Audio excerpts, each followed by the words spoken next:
வணக்கம். நான் எங்கே போயிட்டுருக்கேன் பார்த்தீங்கன்னா, சன்னியாசிகுண்டிலேருந்து லெஃப்ட்டுங்க குமரிகிரி மலைக்கு தாங்க போயிட்டுருக்கேன். இந்த மலையில் பார்த்தீங்கன்னா ஒரு பழமையான கோயில், சித்தர் கோயில் ஒன்று இருக்குது. அந்த கோயில் கட்டப்பட்ட ஆண்டு 1958ங்க.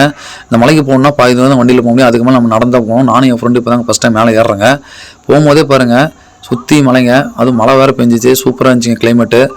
மேலே போகும்போதே பாருங்கள், அழகான மயில் ஒன்று பறக்குதுங்க. அதிகமாக ஊத்துமலைக்கு தாங்க போயிருப்பீங்க. இந்த குமரிகிரி மலைக்கு அதிகமாக வந்திருக்க மாட்டீங்க. ரோட்டில் போகும்போது பார்த்துருப்பீங்க, இந்த கோயிலுக்கு போகணும்னு நினச்சிருப்பீங்க, ஆனால் வந்திருக்க மாட்டீங்க. வந்து பாருங்கள், இந்த மலையை உடையவே மாட்டீங்க. வாரம் கண்டிப்பாக வருவீங்க. ஃபேமிலியாக வரலாம், கப்புள்ஸாக வரலாம், ஃப்ரெண்ட்ஸு கூடயும் வரலாம். ஜாலியாக வீடியோஸ் பிடிக்கலாம், ஃபோட்டோஸ் பிடிக்கலாம். ஏன்னா அந்தளவுக்கு இந்த இடம் ஸ்பாட் வந்து சூப்பராக இருக்குங்க, அமைதியாக இருக்குது, நீட்டாகவும் இருக்குங்க. கண்டிப்பாக வந்து பாருங்கள். ஊத்துமலையும் நீங்கள் மறந்துடுவீங்க. ஏன்னா அந்தளவுக்கு இந்த இடம் நல்லா இருக்குங்க. நான் போய் சொல்லுங்க, ஏன்னா இந்த இடம் அந்தளவுக்கு சூப்பராக இருக்குதுங்க. ஏன்டா இத்தனை நாள் இந்த இடத்த மிஸ் பண்ணோம் அப்படின்னு ஃபீல் பண்ணுற அளவுக்கு இந்த இடம் அந்தளவுக்கு அருமையாக இருக்குதுங்க. கண்டிப்பாக வந்து பாருங்கள். இதான் பழமையான சித்தர் கோயிலுங்க, இதான் பழமையான கல்வெட்டுங்க. ஃபுல்லாக பார்த்து என்ஜாய் பண்ணி கீழே இறங்குறேங்க. நீங்களும் வந்து பாருங்கள். அனைவருக்கும் நன்றி.